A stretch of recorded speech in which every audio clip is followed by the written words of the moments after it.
La herencia de Esther de Sándor Márai, capítulo 6. El día en que Lajos llegó por primera vez a casa hace muchísimos años, Lassie fue el primero en recibirlo con una desbordada simpatía. En aquel entonces, los dos eran considerados por todos grandes promesas.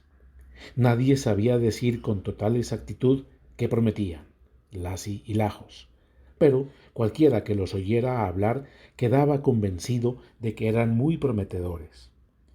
Lo que era común en sus caracteres, una completa ausencia del sentido de la realidad, una marcada tendencia a las ensoñaciones desordenadas, una necesidad inconsciente de mentir, los acercaba con una fuerza irrefrenable, como la fuerza que une a dos enamorados. Lassie introdujo a Lajos en nuestra familia con muchísimo orgullo. Se parecían hasta en lo físico. Los dos tenían un aire romántico del siglo pasado, algo que siempre me había gustado en Lassie y que descubrí con simpatía en Lajos. Hubo una época en que se vestían de la misma manera y la ciudad se llenaba con las fechorías poco serias que cometían de manera ostentosa. Sin embargo, todo el mundo los perdonaba porque eran jóvenes y simpáticos, y al fin y al cabo nunca cometieron ninguna indecencia. Se parecían de una manera pavorosa en cuerpo y en alma. Esa amistad que en los años de universidad ya se mostraba inquietantemente íntima, no disminuyó cuando Lajos empezó a mostrar interés hacia mí, sino que tan solo se transformó de un modo extraño. Hasta un ciego hubiera podido ver que Lassie, de una manera ridícula, estaba celoso de Lajos. Hacía todo lo que podía para ligar a su amigo a la familia, y al mismo tiempo no veía con buenos ojos las atenciones de Lajos hacia mí. Intentaba interrumpir nuestros momentos de tímida intimidad y se burlaba de las señales pusilánimes de nuestra simpatía mutua que cada vez iba a más. Lassie estaba celoso, pero de una manera extraña o quizá no tan extraña. Sus celos solo me abarcaban a mí. Cuando Lajos se casó con Vilma, Lassie pareció contento y se comportó con ternura y abnegación. Todos en la familia sabían que yo era la preferida de Lassie, que era su punto débil. Más tarde llegué a pensar que quizás las simpatías y las antipatías de Lassie hubiesen influido en la infidelidad de Lajos. Sin embargo, nunca pude encontrar pruebas para tal suposición. Aquellos dos jóvenes parecidos, aquellos dos caracteres casi idénticos, ansiaban la mutua amistad y trataban de superarse en ese afán.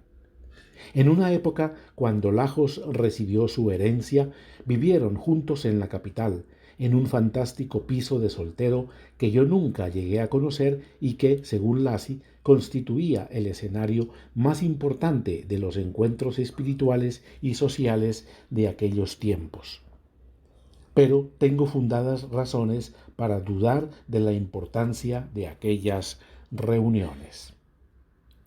El hecho es que vivían juntos, tenían dinero, Lajos entonces era casi rico, y Lassie solo puede mencionar con un resentimiento infantil el reloj de oro y el dinero prestado a Lajos, puesto que él, en los tiempos efímeros de la abundancia, gastaba en todo y en todos, incluido por supuesto en su amigo. Escogían a algunos de los más ávidos miembros de la juventud dorada del fin de siglo, feliz y ocioso, y, según pude constatar más tarde, llevaban una vida digna de una novela de aventuras. No quiero decir que organizaran grandes juergas. A Lajos no le gustaba beber y Lassie evitaba trasnochar. Más bien vivían en un dolce far, niente costoso, complicado y exigente, que las personas ajenas a ellos podían confundir fácilmente con una actividad febril, profunda y decidida, con un modo de vivir exquisito o con un nuevo estilo de vida. Esa era la expresión favorita de Lajos.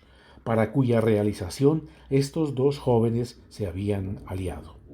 La verdad era que se pasaban los días mintiendo y soñando, pero yo solo me enteré de ello mucho más tarde. Con Lajos, el nuevo amigo, llegó a nuestra casa una agitación novelesca. Él contemplaba nuestras diversiones rurales y nuestra manera de vivir con benevolencia, pero con un ligero desprecio condescendiente. Nosotros sentíamos su superioridad e intentábamos vencer asustados nuestros fallos. De repente empezamos a leer especialmente a los autores que Lajos nos recomendaba, a leerlos con una aplicación y una humildad desmedidas, como si nos estuviésemos preparando para un examen decisivo de la vida. Más tarde nos enteramos de que Lajos nunca había leído las obras de aquellos autores y pensadores o que sólo las había hojeado de una forma superficial. Sin embargo, llamaba nuestra atención sobre esos libros y sobre sus ideas con muchísimo énfasis, con benevolencia y severidad, reprendiéndonos por tales desconocimientos. Sus hechizos funcionaban con rapidez, como los embrujos malvados de las ferias. Nuestra pobre madre fue la primera en dejarse atrapar por completo. Leímos sin parar bajo los efectos de Lajos y en su honor y nos vestimos de una manera totalmente diferente de la de antes. Desarrollamos una vida social también distinta de la anterior y hasta cambiamos los muebles de la casa. Todo aquello costaba mucho dinero y nosotros no éramos ricos. Nuestra madre esperaba a Lajos con ansiedad y se disponía para sus visitas, como si se preparara para un examen. Se aplicó en comprender las obras de los filósofos alemanes contemporáneos, porque un día Lajos había preguntado con condescendencia si conocíamos las ideas de un tal B. de Heidelberg. Pero, como no las conocíamos, nos pusimos enseguida a leer sus libros, llenos de ideas elevadas y un tanto confusas sobre la vida y la muerte. Nuestro padre también se aplicaba en mejorar, bebía menos, se controlaba especialmente cuando teníamos invitados y se escondía de los ojos inquisidores de Lajos, ocultando su vida triste y llena de parches. Los invitados, mi hermano y Lajos, venían a vernos cada fin de semana. En esos fines de semana la casa se llenaba de gente parlanchina. La sala de estar se transformó en un salón o algo parecido, donde Lajos recibía a las personas más significativas de la ciudad, a unas personas que hasta entonces nos habían parecido más sospechosas que significativas, a unas personas a quienes nunca habíamos recibido en nuestra casa. De repente entraban y salían a su antojo.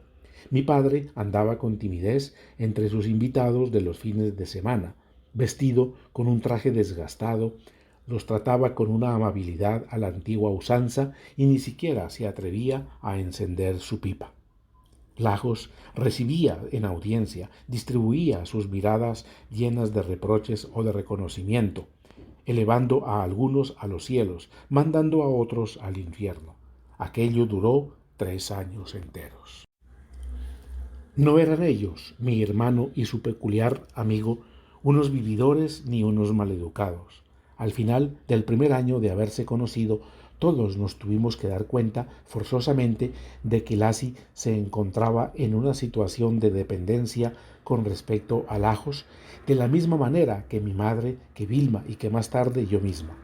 Podría mencionar que yo fui la que más resistió a ese embrujo malvado, la que se mantuvo cuerda durante más tiempo, pero tal victoria sería un consuelo demasiado pobre. Sí, yo veía más allá de su fachada, me daba cuenta de cómo era y sin embargo estaba dispuesta a servirle de una manera ciega y ansiosa. Era tan sumamente serio y tierno.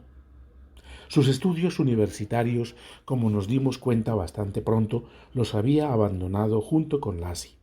Decía, me acuerdo, de las palabras que pronunciaba de pie al lado de la ventana en el crepúsculo, y también me acuerdo de los rizos que le cubrían la frente cuando su voz sonaba con desilusión como si estuviera anunciando un gran sacrificio. Debo cambiar la soledad silenciosa y fértil del cuarto de estudio por las posibilidades arriesgadas y resonantes de la sociedad. Siempre hablaba como si estuviera leyendo todo en un libro. Aquella declaración me conmovió y me emocionó.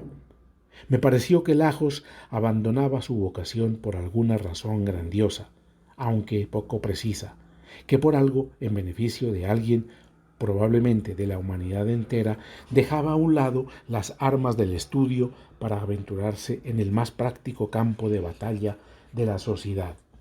Tal sacrificio me inquietó, puesto que en nuestra familia era costumbre que los hijos varones terminaran sus estudios antes de atreverse a salir a enfrentarse con la dura realidad de la vida. Sin embargo, Lajos me convenció y llegué a pensar que su camino era diferente, que sus armas eran distintas. Naturalmente, Lassie lo siguió sin titubear por el camino escogido.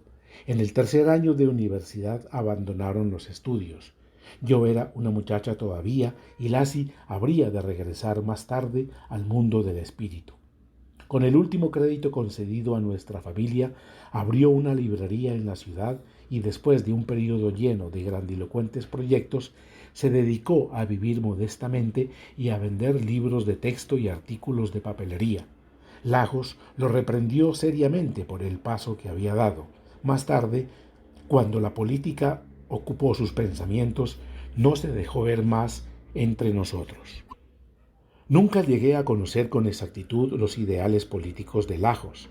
Tibor, a quien yo interrogaba en muchas ocasiones sobre tal asunto, se encogía de hombros y decía que Lajos no tenía ninguna convicción política, que era simplemente un impostor y que buscaba siempre la aventura allí donde los demás se repartían el poder. Esa acusación pudo haber sido cierta, pero tampoco lo era del todo. Yo intuía que Lajos estaba dispuesto a algunos sacrificios por la humanidad o por la idea de humanidad. Las ideas siempre le gustaron más que la realidad, probablemente porque las ideas son menos peligrosas y es más fácil llegar a un acuerdo con ellas, y que, al buscar la aventura en la política, estaba dispuesto a arriesgar su pellejo, no tanto por el botín, sino más bien por la propia seducción de la tarea, para sentir y sufrir su patos hasta las últimas consecuencias. Para mí, Lajos era una persona que comenzaba todo con una mentira y que luego, en medio de sus mentiras, se extasiaba, lloraba y seguía mintiendo con lágrimas en los ojos hasta que, finalmente, para la gran sorpresa de todos, acababa diciendo la verdad con la misma fluidez con la que había mentido antes. Esa capacidad suya no le impidió, por cierto, presentarse durante décadas como adalid de distintos partidos extremistas de tendencias totalmente opuestas, pero al final lo echaron de todos. Lassie, por suerte, no lo siguió en sus andanzas. Él permaneció en el mundo del espíritu, en el ambiente un tanto húmedo y maloliente de los artículos de papelería y de los libros de texto amarillentos y de segunda mano. Lajos se perdió entre aquellos peligros que nadie supo llamar por su nombre y nosotros lo vimos a lo lejos, como si estuviera en medio de una tormenta pródiga en rayos y truenos al alcance de la ira divina. Cuando tras la muerte de Vilma ocurrió la separación entre nosotros dos, Lajos no volvió a aparecer más en nuestro círculo familiar. Fue entonces cuando yo regresé a casa, a mi humilde casa, a mi último refugio. No me esperaban más que una cama y un poco de pan para llevarme a la boca. Sin embargo, quien se cobija de una tormenta es feliz porque tiene un techo encima. La herencia de Esther de Sándor Márai, capítulo 7. El techo estaba, por lo menos al principio, bastante destartalado. Cuando mi padre murió, Tibor y Endre, amigos de la familia, examinaron detenidamente el testamento. Endre, al ser notario, estaba obligado a hacerlo también por su profesión. Nuestra situación económica parecía, a primera vista, desesperanzadora. Lo poco que quedaba, tras las últimas desgracias, la administración negligente y malhumorada de mi padre, la enfermedad de mi madre, la boda y la muerte de Vilma, la inversión en el negocio de Lassie, se esfumaba entre las manos de Lajos. Cuando ya no le fue posible conseguir dinero contante y sonante, se llevó las antigüedades que teníamos como recuerdo, según decía. Las coleccionaba con la curiosidad y la pasión típicas de un niño. Yo lo defendía a veces delante de Endre y de Tibor. Está jugando, decía, cuando ellos lo acusaban. Hay algo infantil en su carácter. Le gusta jugar. Sin embargo, Endre se enfadaba en tales ocasiones. Los niños juegan con barquitos y con canicas de colores, decía él. Pero Lajos es un niño perpetuo a quien le gusta jugar con letras de cambio. Sin decírmelo con total claridad, me dejaba entender que las letras de Lajos no le parecían juguetes completamente inocentes ni completamente inocuos.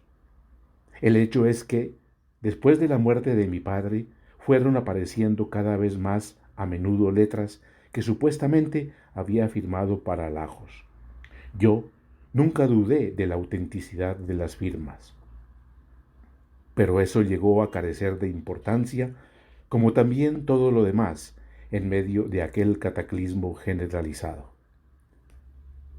Cuando me di cuenta de que no tenía a nadie en el mundo, que solo tenía a Nunú, con quien vivía en una extraña simbiosis como el muérdago en los árboles, sin que ninguna de las dos supiera quién era el árbol y quién el muérdago, Endre y Tibor intentaron salvar algo para mí en medio de aquel cataclismo. Fue entonces cuando Tibor se quiso casar conmigo. Yo intenté encontrar algún pretexto. Lo rechacé, pero no pude confesarle la verdadera razón de mi negativa. No pude decirle que en secreto todavía esperaba a Lajos. Alguna noticia de él, algún mensaje, quizá algún milagro. Todo parecía milagroso alrededor de Lajos, y a mí no me parecía descabellada la idea de que un día se presentara con la teatralidad propia de un actor o de un cantante de ópera disfrazado de Lohengrin cantando un aria solemne. Después de nuestra separación había desaparecido también de manera milagrosa, como si se hubiese esfumado en la niebla. No volví a saber nada de él durante años. No quedó nada más que la casa y el jardín, aunque la casa estaba grabada todavía con una pequeña parte de la hipoteca. Antes, yo siempre había creído ser una persona resistente, dura y práctica, pero cuando me quedé sola, me vi obligada a darme cuenta de que había vivido en las nubes, en unas nubes peligrosamente cargadas de electricidad, y que no sabía casi nada exacto o fiable acerca de la realidad. Nunú opinó que con la casa y el jardín bastaba para nosotras dos. Todavía no entiendo cómo nos pudo bastar. Es verdad que el jardín era grande y estaba lleno de árboles frutales. Nunú había desterrado casi por completo las flores románticas, los caminos serpenteantes cubiertos de arcilla rojiza, las fuentes y las piedras llenas de musgo propias de un cuento de hadas, y había aprovechado cada palmo de tierra con una aplicación tan ingeniosa como la que caracteriza a la gente que vive en los lugares áridos del sur, donde cada metro cuadrado de tierra se aprecia y se rodea de piedras para protegerla contra los vientos y contra la incursión de los extraños. Aquel jardín era todo lo que nos quedaba. Endre y Tibor nos aconsejaron durante un tiempo que alquilásemos algunas habitaciones de la casa y que cocináramos para nuestros inquilinos. El proyecto no se llevó a cabo principalmente por la oposición de Nunú. Ella no explicaba sus razones en contra, no argumentaba, pero con sus palabras y con su silencio daba a entender que no admitiría a extraños en la casa. Nunu siempre arregló las cosas de otra manera, resolviéndolas de otra forma y no como los demás esperaban que lo hiciese. Según la tradición, dos mujeres solitarias e inútiles pueden convertirse en modistas, en cocineras o dedicarse a hacer punto. Pero Nunú no pensaba en esas cosas. Tardó incluso en aceptar que yo diera clases de piano para los hijos de algunas familias conocidas. Sin embargo, de alguna manera sobrevivimos. Ahora ya sé que nos mantenía la casa, el jardín, en fin, lo que quedaba de mi pobre padre imprudente. Solo nos quedaba eso, solo teníamos eso. La casa nos ofrecía un techo, los muebles antiguos, aunque mermados, nos ofrecían un hogar. El jardín nos sustentaba con sus alimentos, nos proporcionaba todo lo que necesitan dos náufragos. El jardín creció a nuestro alrededor, puesto que le entregábamos todo, nuestro trabajo y nuestras esperanzas, y a veces parecía una verdadera hacienda donde poder vivir despreocupadas hasta el fin de nuestros días. Un día Nunú decidió plantar almendros en la parte trasera, en un trozo de tierra arenosa de casi 1 hectárea, y los almendros cubrieron nuestras vidas y nos dieron sus frutos como unas manos ocultas que arrojasen el maná celestial a los hambrientos. Los almendros nos daban sus frutos año tras año, y Nunú vendía las almendras en secreto con un aire festivo. Con ese dinero vivíamos y a veces hasta pagábamos alguna deuda o le dábamos algo a Lassie. Yo tardé en entenderlo, pero Nunú no me quiso dar explicaciones. Callaba y sonreía. En ocasiones me detenía entre los almendros y los miraba con una supersticiosa sensación de maravilla. Era como si se hubiese producido un milagro en medio de esa tierra arenosa en nuestras vidas. Alguien cuidaba de nosotras. Esa era mi impresión. Plantar almendros había sido idea de mi padre, pero estaba demasiado cansado para realizarla. 10 años antes él le había dicho a Nunú que la parte trasera arenosa del jardín era apropiada para plantar almendros. A mi padre no le importaban las posibilidades que la vida pudiera ofrecer. A los ojos de los desconocidos, él solo se había ocupado de dilapidar nuestra humilde fortuna. Sin embargo, después de su muerte tuvimos que admitir que, a su manera silenciosa y resentida, había arreglado todo lo relativo a la herencia. La casa, en realidad, la había cargado de hipotecas mi madre, accediendo a una petición de Lajos. Mi padre nos conservó el jardín y siempre se opuso a abandonar la casa. Cuando nos quedamos solas, Nunú y yo no tuvimos que hacer otra cosa sino acomodarnos en el jardín que mi padre había construido. Arreglamos la casa gracias a Endre, que nos consiguió un préstamo en condiciones muy favorables. Todo ocurrió sin que nosotras tuviéramos que hacer planes previos al respecto, de una manera espontánea y natural.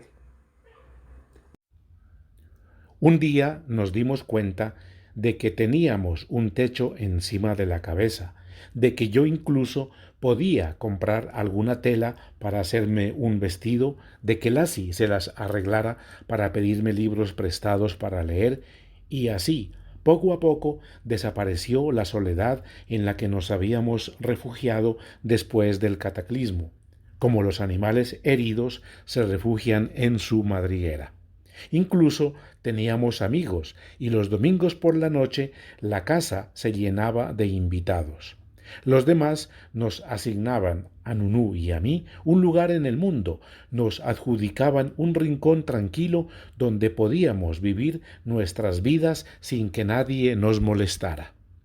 Nada era tan desesperanzador ni tan insoportable en mi vida como lo había imaginado.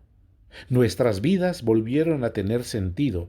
Teníamos amigos, sí, hasta teníamos enemigos, como la madre de Tibor o la esposa de Endre, quienes, debido a sus celos injustificados y ridículos, temían que ellos estuvieran en peligro en nuestra casa.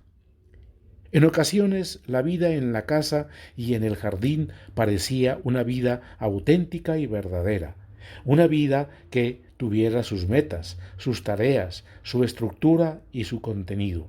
Sin embargo, no tenía ningún sentido y yo sabía que podría vivir así durante varias décadas, pero tampoco me hubiera importado en absoluto que me dijeran que tendría que morirme pronto. Era una vida sin complicaciones y sin peligros. Lajos siempre había sido un fanático de Nietzsche y abogaba por vivir una vida peligrosa. Sin embargo, temía los peligros. Se metía en las aventuras tanto en las políticas como en las sentimentales, de una manera aparentemente fogosa, pero armado hasta los dientes de mentiras previamente inventadas, asegurándose en secreto en todos los terrenos, llenándose los bolsillos con documentos escandalosos sobre sus enemigos. En cuanto a mi vida, ha estado llena de peligros, por lo menos mientras estuve cerca de Lajos. Después de que él desapareciera, me di cuenta de que no quedaba nada en su lugar. Tuve que admitir que ese peligro había sido el único y verdadero sentido de mi vida. La herencia de Esther, de Sándor Márai, capítulo 8. Entré en la casa, coloqué las dalias en los jarrones y me senté en el porche, junto con mis invitados. Lassie solía venir cada domingo por la mañana para desayunar. Le poníamos la mesa en el porche o, si el tiempo no lo permitía, en la antigua habitación de los niños que usábamos como salita de estar. Le servíamos el desayuno con las tazas antiguas y con los cubiertos de plata ingleses, con la nata en la jarrita de plata que 52 años atrás un pariente generoso y de poco gusto le había regalado en su bautizo. La jarrita tenía grabado el nombre de mi hermano con letras de redondilla. Allí estaban en el porche. Tibor fumaba un puro y contemplaba el jardín confuso. Lassie devoraba la comida como cuando era un adolescente. No dejaba pasar ningún domingo sin venir a desayunar, como si necesitara revivir cada semana los recuerdos de su infancia. También ha enviado una carta a Endre, dijo Lassie con la boca llena. ¿Y qué le dice? Pregunté sorprendida. Le dice que esté aquí hoy, que no se le ocurra irse fuera, que lo va a necesitar. ¿Necesitarlo? ¿A Endre? Dije entre risas. ¿A qué es verdad, Tibor?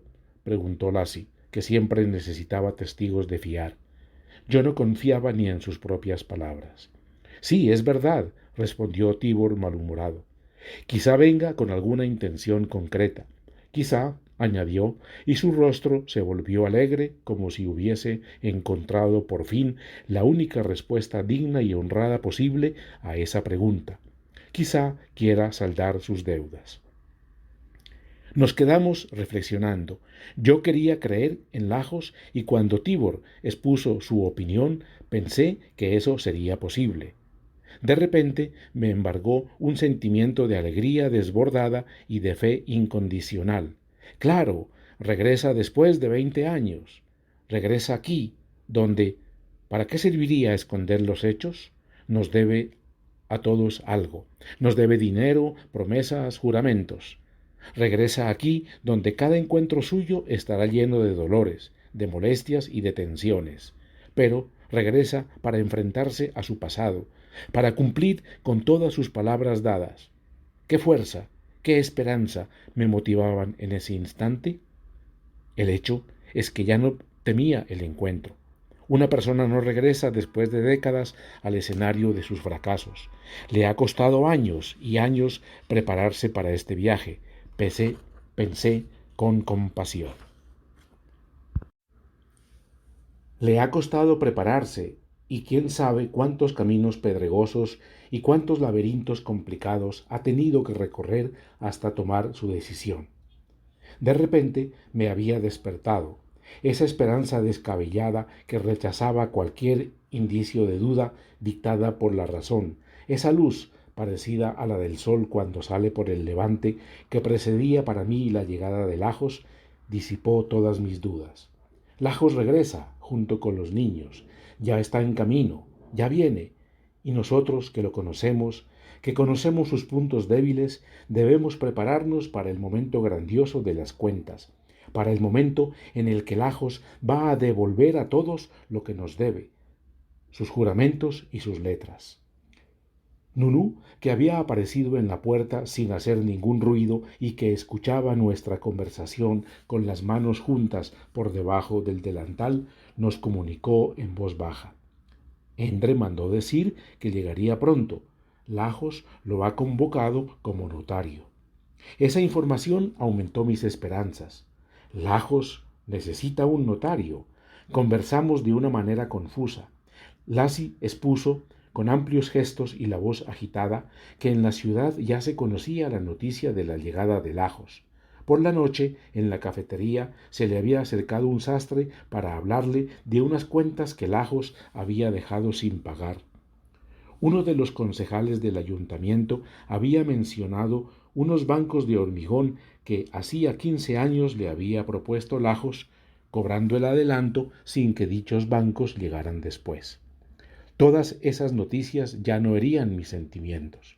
El pasado de Lajos estaba lleno de promesas incumplidas y de acciones inconclusas, y yo las veía como si se tratasen de las fechorías típicas de un adolescente. Hemos pasado unos periodos difíciles en nuestras vidas, pero Lajos ha cumplido los 50 y ya no juega con sus palabras. Viene a dar la cara por su pasado, ya está en camino hacia aquí. Me levanté para ponerme un vestido digno de una ocasión tan festiva. Lassie también estaba soñando. Siempre pedía algo. ¿Te acuerdas, Tibor, de cuando lo viste por última vez? ¿Te acuerdas de que después de una larga discusión, cuando tú le dijiste que opinabas que no tenía carácter, cuando le enumeraste todos sus pecados, todos los que había cometido contra nuestra familia y contra sus amigos, y lo llamaste miserable ruina humana, él se puso a llorar y se despidió de todos nosotros con un abrazo y a continuación te pidió dinero? 100 o 200 coronas, ¿te acuerdas? No me acuerdo, respondió Tibor, molesto y avergonzado. Claro que te acuerdas, le espetó Lassie, gritando. Como no le quisiste dar el dinero, se fue corriendo, totalmente conmocionado, como si se dirigiera hacia una muerte segura. Estábamos aquí mismo, en este jardín, pero teníamos 10 años menos y también hablábamos de Lajos. Él regresó desde la puerta y con voz tranquila y sosegada te pidió un billete de 20, algo de cambio, dijo, porque no tenía ni el dinero suficiente para comprarse el billete del tren. Se lo diste. No he conocido nunca a nadie parecido, dijo Lassie, entusiasmado, y siguió desayunando. Se lo di, claro que se lo di, respondió Tibor avergonzado. ¿Por qué no?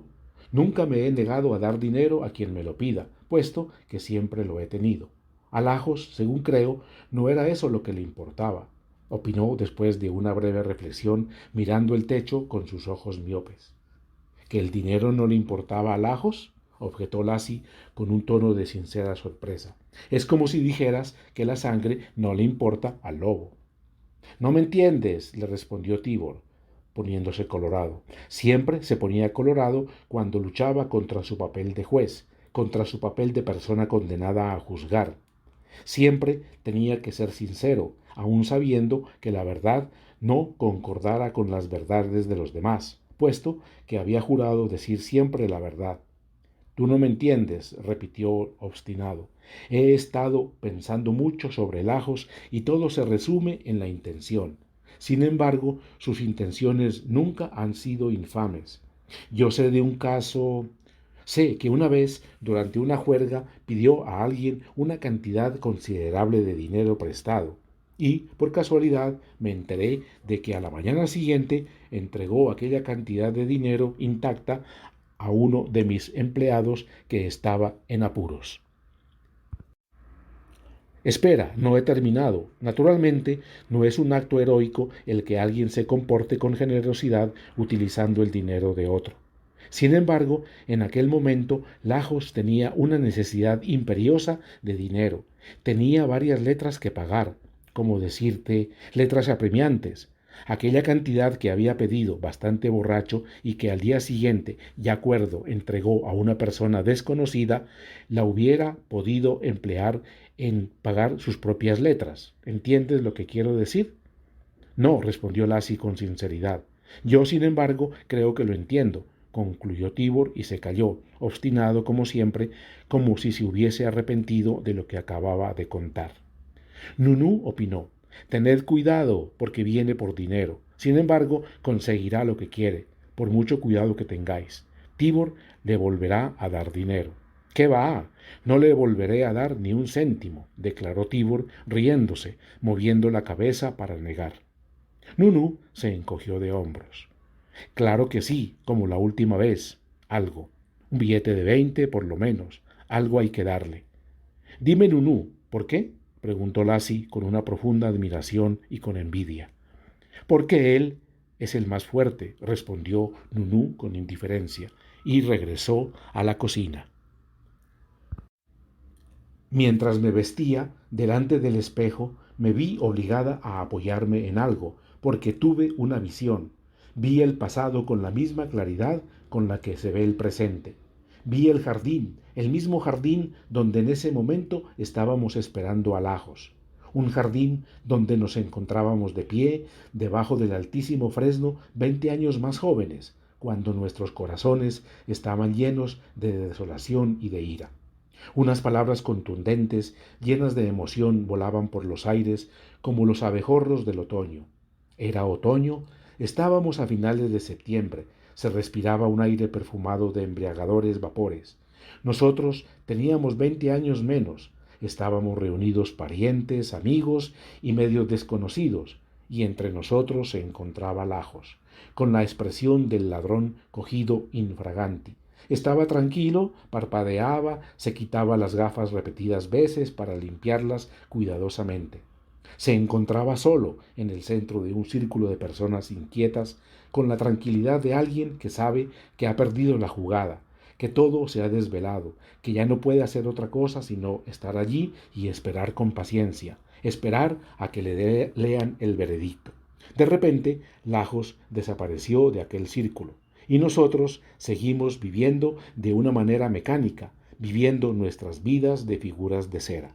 Desde entonces solo vivimos de una manera figurada, como si nuestra verdadera vida hubiese sido la lucha y la emoción que Lajos nos provocaba. En mi visión lo volví a ver en medio de aquel círculo en el jardín de antaño y todos revivimos colmados con la misma emoción de antes. Me puse mi vestido color violeta. Fue como si me pusiera uno de mis antiguos disfraces, mi disfraz para la vida. Sentí que todo lo que caracteriza a un ser humano, su fuerza, su manera de comportarse, hace revivir en sus adversarios unos determinados momentos de sus vidas pasadas. Todos nosotros pertenecemos a Lajos, vivimos en alianza contra él, y ahora que se aproxima, vivimos otra vez de una manera más agitada, más peligrosa. Esos eran mis pensamientos allí en mi habitación, delante del espejo, al ponerme mi disfraz de antaño. Lajos nos devolvía el tiempo pasado, la experiencia intemporal de la vida vivida. Sabía que él no había cambiado en nada. Sabía que Nunú tenía razón. Sabía que, en efecto, no podíamos hacer nada contra él. Y también sabía que yo aún no tenía idea de cómo era la vida de verdad, de cómo era mi vida o la de los demás, y que sólo a través de Lajos podría aprender la verdad. Sí, a través del mentiroso de Lajos. El jardín se estaba llenando de gente. Sonó la bocina de un automóvil. De repente me tranquilicé de una manera maravillosa.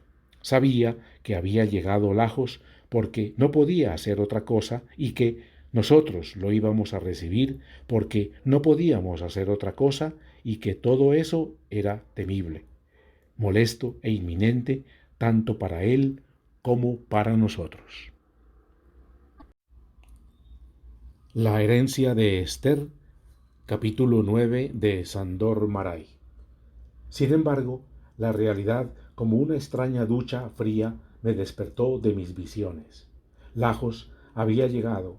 Empezaba el día de la visita de Lajos, que Tibor, Lassi y Endre recordarían hasta la hora de su muerte, hablando de él, transformando una y otra vez sus palabras, buscando los recuerdos, evocando y negando las imágenes de la realidad. Quisiera relatar los acontecimientos de aquel día de una manera fiel. Tardé en comprender el verdadero significado de la visita. Empezó como empieza la función de un circo ambulante y terminó, no, el final y la partida no los puedo comparar con nada. Todo terminó de una manera sencilla. Lajos se fue, el día terminó, acabó una parte de nuestras vidas y seguimos viviendo. Lajos llegó con un verdadero séquito. El automóvil que se detuvo delante de la casa llamó la atención de los vecinos. Era un coche rojo grandísimo. El primero en bajar de él, según me enteré después, puesto que me perdí el momento de la llegada, el momento tan esperado, y solamente pude reconstruirlo a través de las palabras confusas de Lassi y de las observaciones con las que Tibor las corregía. Había sido un joven desconocido, vestido de manera extravagante, que llevaba un caniche de pelo amarillo y con hocico de león. El caniche, de una raza especialmente valiosa, originaria del Tíbet, estaba furioso y tenía intenciones de morder al primero que se le acercara. A continuación bajó una señora bastante mayor, pero vestida de forma juvenil y con la cara pintada, que llevaba un abrigo de cuero. Luego Eva y Gabor, y al final del asiento de al lado del conductor también bajó Lajos. Su llegada confundió a quienes los esperaban. Nadie salió a su encuentro. Todos se quedaron parados en el jardín, inmóviles, mirando el automóvil rojo. Lajos se entretuvo hablando con el conductor. Después entró en el jardín, miró a su alrededor, reconoció a Tibor y sin saludarlo le pidió: «Tibor, préstame un billete de 20 por un instante.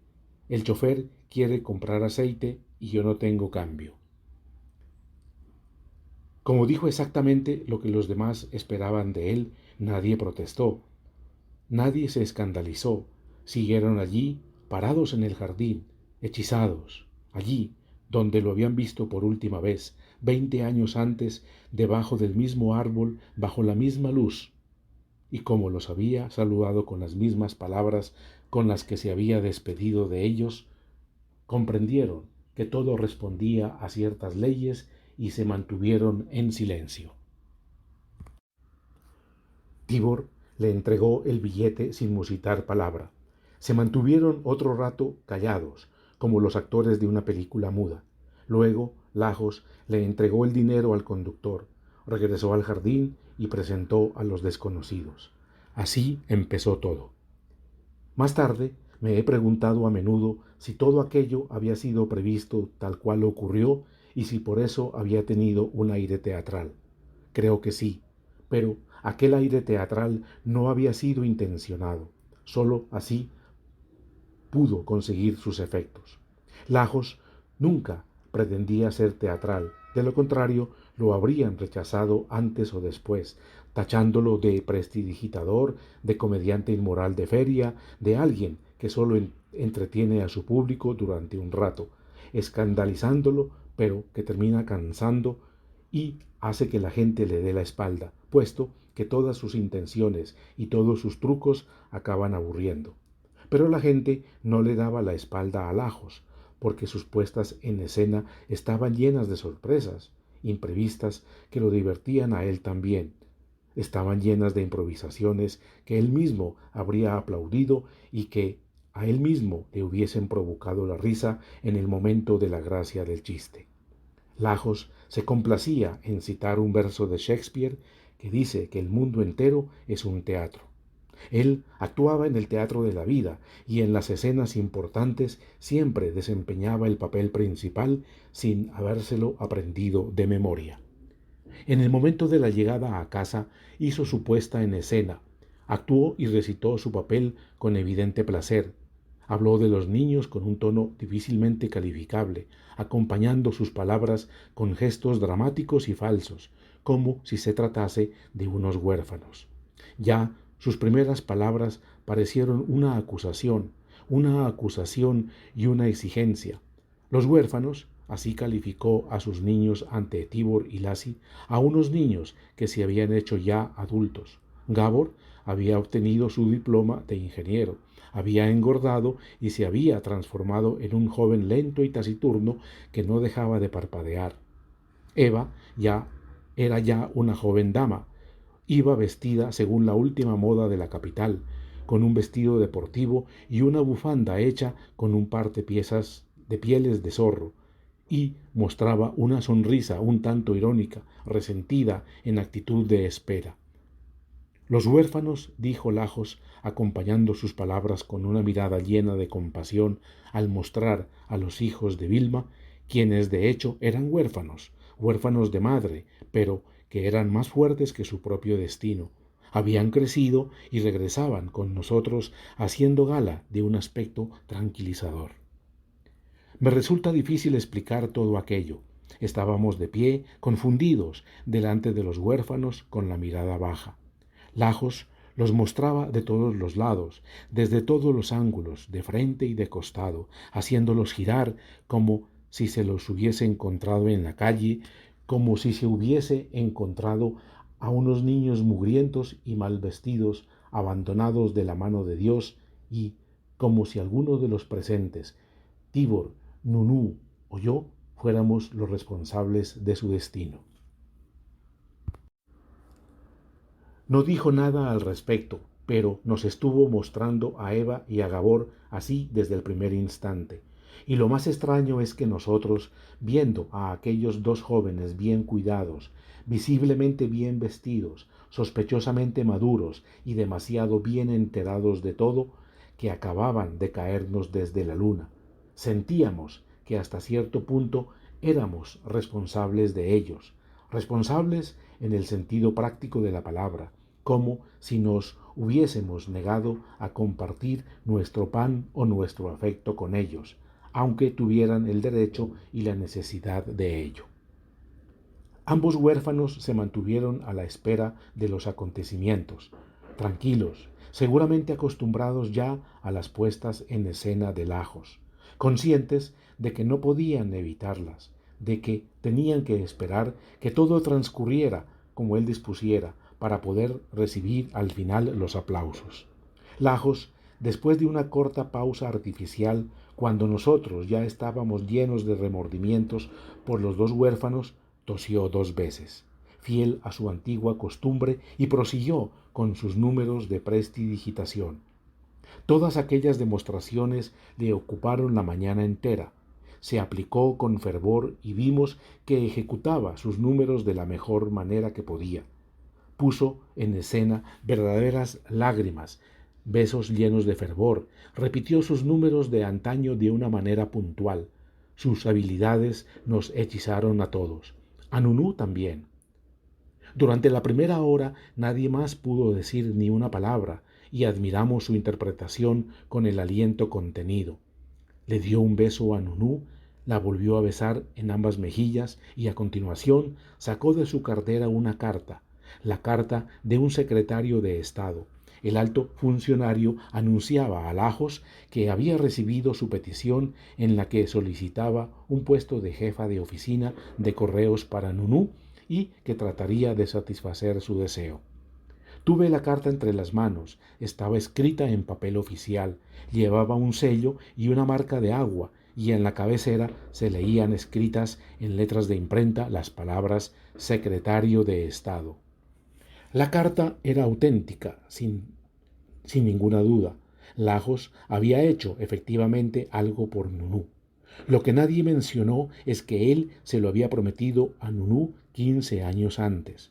Lo que nadie recordó es que Nunú tenía ya casi 70 años y había olvidado por completo sus sueños de convertirse en jefa de oficina de correos, que ya no estaba capacitada para ello, que a su edad nadie la emplearía para un puesto de tanta responsabilidad y que Lajos llegaba tarde con su acto bondadoso, que llegaba con 15 años de retraso.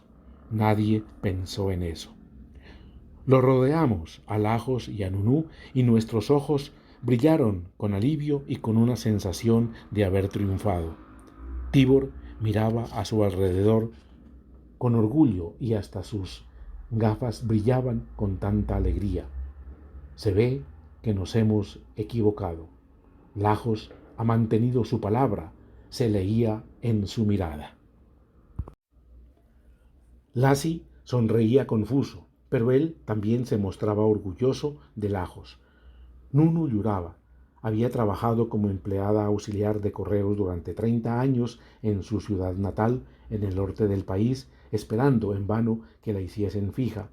Y cuando comprendió que sus sueños no se cumplirían nunca, vino a vernos. Se quedó aquí y dio sus esperanzas por zanjadas. Allí en el jardín leía la carta de Lajos entre lágrimas, deteniéndose durante un rato en la frase que citaba su nombre. El secretario de Estado no podía asegurar nada definitivo, pero prometía ocuparse del asunto de Nunú con dedicación y empeño, examinando todas las posibilidades. Todo eso no tenía ya ningún valor práctico. Sin embargo, Nunú lloraba y decía en voz baja: Gracias, mi querido Lajos. Quizá ya sea tarde, pero estoy muy feliz. No es tarde, insistía Lajos. Ya verás cómo no. Lo decía con tanta seguridad, como si no sólo tratara de tú a tú al secretario de Estado, sino al mismísimo Señor, alguien que obviamente sería capaz de arreglarlo todo, incluidas las cuestiones relativas a la vejez y a la muerte. Y nosotros lo escuchábamos conmovidos. Luego, mientras todos hablábamos a la vez, llegó el tío Endre y estuvo largo rato de pie al lado del banco de piedra, tímido y confuso, dejando entender que no había venido por su propia voluntad, sino por requerimiento de Lajos como notario.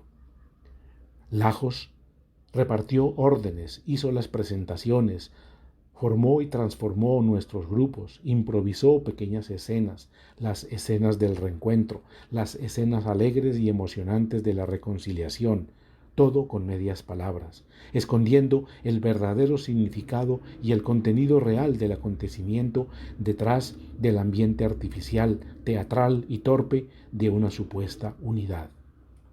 Pero todos lo obedecimos, todos sonreímos, confundidos, hasta el tío Endre, con su cartera debajo del brazo, cuyo contenido nunca llegamos a ver y que probablemente llevaba solo para lucirse, para protegerse, para demostrar que por sí solo nunca había venido, que solamente estaba respondiendo a sus obligaciones de notario. Se notó que todos estábamos muy contentos de volver a ver a Lajos, muy contentos de poder estar presentes en el momento de su regreso. No me había sorprendido si un grupo de personas se hubiese congregado al otro lado de la valla para cantar algo. La confusión general nos embargó con tanta fuerza que se disolvieron los detalles en medio de nuestros sentimientos desbordados.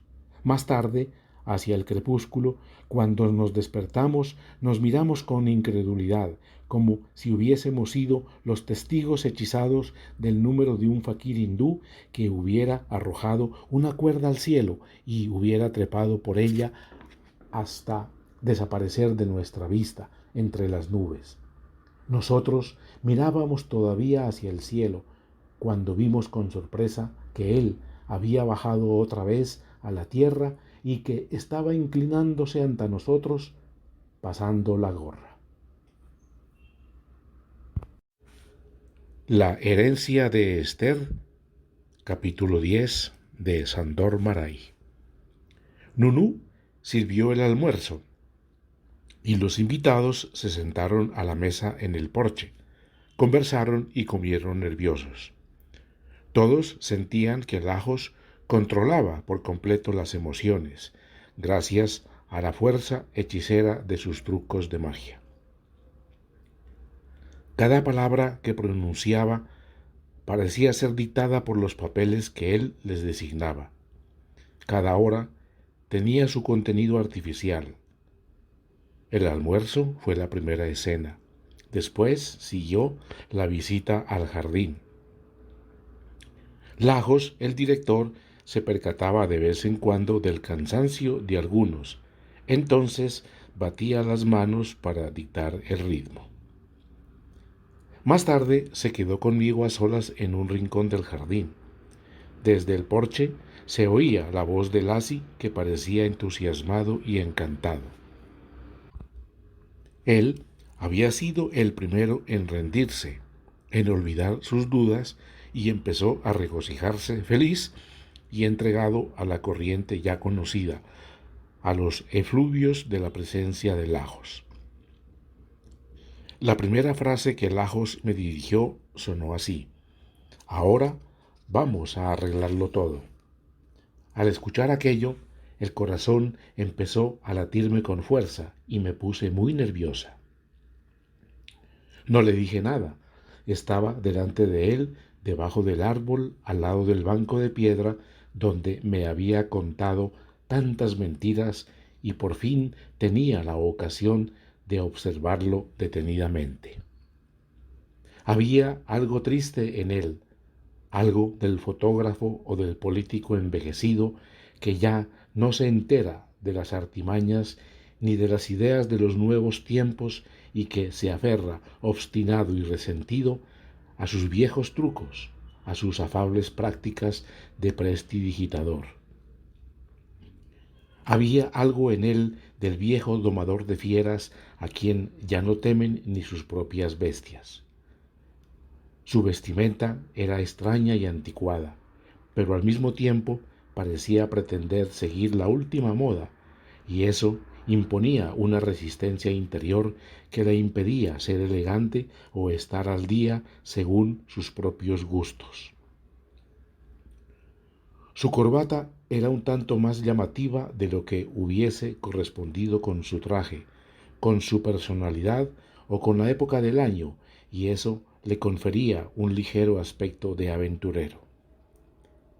Llevaba un conjunto claro, un traje amplio de esos que la moda reciente aconseja para viajar, como los que llevan los magnates del cine extranjeros que aparecen en las revistas, camino de un país a otro. Todo parecía nuevo, pero las distintas piezas de su vestuario no encajaban las unas con las otras. Sus zapatos eran de un estilo, su sombrero de otro. Su aspecto reflejaba una ligera dejadez. A mí se me oprimió el corazón. Quizá, si hubiese venido con un traje usado, con un aspecto desgastado y desesperanzado, no me habría provocado ese sentimiento de compasión barata. Ha tenido lo que se merecía, habría pensado, pero aquella gallardía vergonzosa y desesperada me llenó de conmiseración. Lo miraba y lo que veía me daba pena. «Siéntate, Lajos», le dije. «¿Qué quieres de mí?» Me sentía tranquila y benévola. Ya no le tenía miedo. Este hombre ha fracasado, pensé, y ese pensamiento no me provocó ninguna satisfacción. No me provocó nada más que compasión, una profunda y humillante compasión. Creí darme cuenta de que se estaba tiñendo el cabello o algo parecido, y me pareció indebido. Me hubiese gustado regañarlo por su pasado, por su presente, con seriedad, pero sin severidad.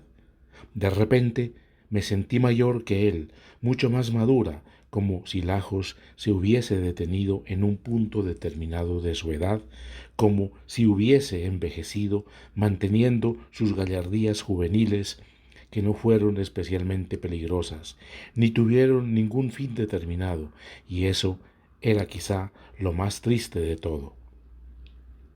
Su mirada era limpia, los ojos eran grises y melancólicos, como antaño, como la última vez que lo había visto. Fumaba sus cigarrillos en una larga boquilla. Las manos eran especialmente viejas, temblaban y tenían las venas hinchadas. Y él también me observaba con calma y objetividad, como si supiera que esta vez no iban a funcionar sus trucos, puesto que yo ya los conocía. Conocía los secretos de su oficio y, que dijera lo que dijese, tendría que responder con palabras o sin ellas, que esta vez tendría que responder la verdad. Naturalmente comenzó con una mentira. Quiero arreglarlo todo, repitió mecánicamente. ¿Qué quieres arreglar? Lo miré a los ojos y me eché a reír. Todo esto no es serio, pensé. Pasado cierto tiempo ya no se puede arreglar nada entre dos personas, y yo comprendí esa verdad desesperante en aquel momento, allí en el banco de piedra donde nos encontrábamos sentados. Uno vive, construye y destruye su vida, trata de corregirla, de remediarla, poniéndole parches y pasado un tiempo se da cuenta de que todo el conjunto, tal cual está, lleno de casualidades y de equivocaciones, ya no se puede cambiar más. A esas alturas, Lajos ya no podía hacer nada. Había reaparecido desde el pasado, anunciando con un tono sentimental que quería arreglarlo todo, pero sus intenciones me parecieron lamentables y ridículas. El tiempo se había encargado ya de arreglarlo todo, a su manera, de la única manera posible. Le dije, déjalo ya, Lajos. Naturalmente, todos estamos contentos de verte, de veros a ti y a los niños. No conocemos tus planes, pero nos alegramos de volver a verte.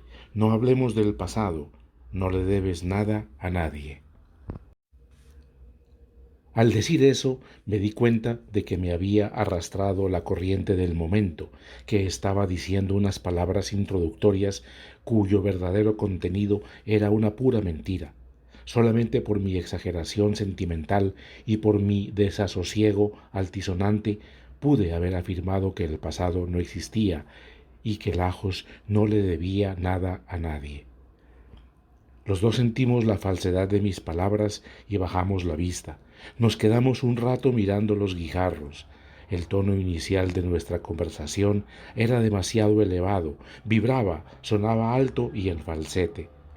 Me di cuenta de que me iba a enredar en una discusión de manera no muy consecuente, pero al menos con palabras verdaderas, con una verdadera emoción que trataba en vano de disimular.